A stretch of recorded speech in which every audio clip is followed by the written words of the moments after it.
Pero, do you think ba, in real life, yung mga VTubers na yun yun ba yung gender nila? Yun ba yung edad nila? Kasi meron mga tao dito nagpapanggap ng edad eh. Yung mga papanggap ng edad dito, no? Kuwari, mas bata daw, no? Di Babae daw, ba siya? Ganun, lalaki ba O kaya, siya? red Signature, flag ba na-catfish yan na ba sa kayo? mga ano? Behind the scenes, ano pala siya? 40-year-old lalaki pa guy. sa mga bigotilyo na medyo nakakalbo na. Okay. Ganon.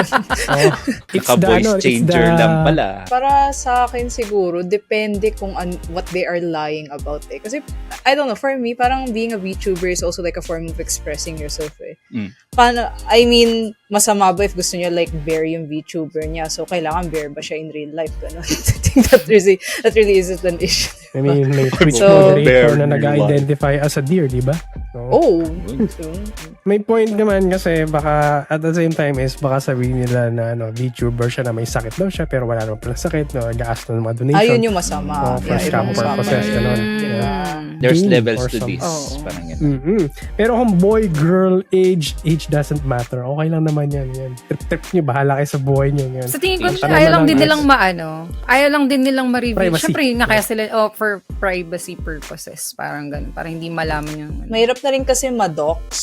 Yeah. Kasi meron yung term na madox kasi kaming mga content creator streamer. Ako yun, nakaka-relate din ako dun sa part niyan eh. So I think being a VTuber is also like, they want to value their privacy and siguro they're not really like that confident with like showing their real face. Kasi iba din talaga yung pressure of being content creator pag like, diba? Kita ka, like you're prone to I don't know, syempre iba yung mga tao sa internet, like yung mga hate comments, gano'n, they don't want people like commenting about their appearance, ganyan. So, I guess being a VTuber is also like a nice way to express yourself, pero lalo sa mga countries na may mga issues na ganyan. For example, Japan, yung mga sakap, yung reflection, gano'n, iimbestigahan nila yung mga yan. Eh. For example, may nangyari din recently sa Pilipinas, yung isang content creator sa salamin nung background niya, lumabas yung boyfriend niya. So, nakita yun na, nung audience na, dang. Yeah, sino kaya yun? Sino kaya yun? talaga ba? May grabe. Search ko nga. Joke. Sa ano? Most viewed. Sinabi. O yun, makikita nyo. Yung single siya eh, no? Diba? Tapos may lumabas sa reflection, boyfriend, patay tayo dyan. Dumaan sa sa Dumaan, bigla. O, yun. Sino kaya yun? Hindi ko malala ko sino yun. Sino kaya yun? Pero parang parang ang saya din maging VTuber. Kasi, I don't know, siguro tamad lang ako. Pero it would be nice that I'll be able to like stream kasi di ko na kailangan like mag-ayos-ayos. Kasi I can hide the character lang. Mas gusto. Kasi si Gloco actually has like a VTuber persona, diba? I don't know if you guys know that. Yeah. Yan. So gusto mo din pala sana siyang matry, parang ganun. Yeah, oo. Kasi minsan, I don't know, dahil sa tamad ako, yun yung reason ko like lazy ako. Para may mga salpak na lang yung Valid. salpak That's valid. VTuber. Yes. Yun. Ako, yun yung reason ko kung mag-VTuber ako. Such a stupid reason. That's valid. That's a valid. Pero valid naman kasi yun eh. Mga content creator streamers, pag like, kami like a girl streamer bago kayo mag-stream, syempre we need to like look presentable and stuff. So, I don't know, di ko naman nila lahat kasi may iba talaga like confident like without, parang lang. Pero time consuming kasi. So, parang ganda rin magkaroon ng VTuber character. Yan, salpak na nga lang talaga stream. Kami mga lalaki. Maging babae. Nakagaling lang pagpagulong-gulong na sa kama. Tapos stream, game. Okay. Buti nga kayong guys. Hila-hilamos lang, toothbrush, okay na sila. Anong hilamos? Walang hilamos. Walang toothbrush. Kakagising ko nga lang. Grabe naman. Sabi sa comments. Seryoso news na to. Saan ba? Sabi ni Bear Brand Milky Way, that's actually concerned. Si Kanike. Hindi si Kanike. Ay, kala ko napalitan na si Tita Shea. Tapos, it depends with their purpose, sabi ni Bear Brand Milky Way. Sabi ni Miltonius, VaniTuber, VTuber daw. So, pagka Uy, galing Oo nga, no? Meron ka na daw bago. Tapos, Pwede. si Avian, si Asmon niya, di naliligo. Yes.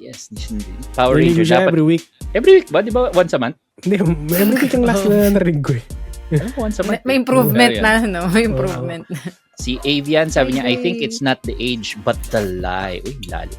It's not the age, it's the Wow. lie. Tapos si Bear Brand Milkway, ako si Doggy, early days niya sa streaming, aso lang yung avatar niya sa stream. Si Miltonius, Ano? the agency that she worked with likes her to be aged 85 because it sounds good daw. Yung Japanese ng parang malapit doon. Avian, puro elderly na kasi Japanese kaya may audience. Well, That makes may sense. point Yun ba yun? doon. Totoo. Sabagay, oo, yung population nila eh. Diba? Oo, tama. May ano nga That makes siya. sense. May market, may ano din. Curious ako kung yung audience nga niya is yung mga kaedad din din, out of Kung majority ba kaedad niya Ah, or outside of the maimbestigahan nga, mag-Google Translate nga yung mga comments nito para ma-check natin. Yes, and that's all our topics for today. So kung meron po kayong topic suggestion, feel free to leave comments sa mga platforms na makikita nyo po kami. Ayan, and shout out sa mga sumusunod. Ayan. Oh my gunay. So, shout out sa mga recent followers natin na sila Charles Wolf Foods, Gamer Kaloy, Salamat sa Beach, Rushi, and then Hydrate, sabi ni Bearbrand Milky Way, Yes. Miltonius, Bearbrand Milky Way, Scare Me, Rio Activist, Pyro, Aoy No Ken, Purge TV Gaming, Opter Ken, Benjo, Redron, Edge Studios, and then salamat din sa mga chatters natin na sila GM Shadow Games, and then yung mga nag-follow din na chatters, and then sila Antagonize yun, na dumalaw sila. Si Kuma March, si Ken Puccino, sino pa yung mga maaga kanina, hindi ko na, Power Ranger, Si Shadow. yeah, si JM Shadow Games yun. If may Sa na-miss man Antagonize. ako, ayun, Avian to N, Avian times 2. If may na-miss man ako, babawi ako next year. Next year. Next year na. Ah, Ayun, Vinster Bra, salamat sa palaging panonood. Yan, pag pinapanood niyo yung podcast natin. At nakita ko yung warp natin sa Spotify sa mga 40 plus na nag-top ng podcast po namin. Kung mapapanood nyo man po to, maraming salamat talaga sa pag-support. At sana dumami pa nga tayo next year. Ayun. Grabe. And, ayun nga, maraming salamat din sa mga nanood sa Facebook Live ko and sa nagbigay ng stars kanina. Thank you so much po. Ayun.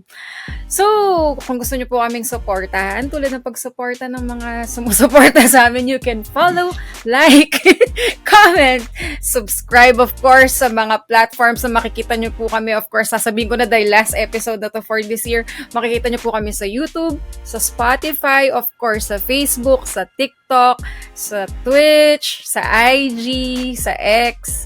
Ano pa ba, hindi ko nasabi zero. Basta check nyo na lang po. Just search for bahay Pinoy. na, Shell. Yun, Just- Mga punta siya sa bahay, sa kanto, abangan niya siya doon. Hoy! Just search for Panaginip Pinoy nyo. Gamer or PinoyGamer.ph.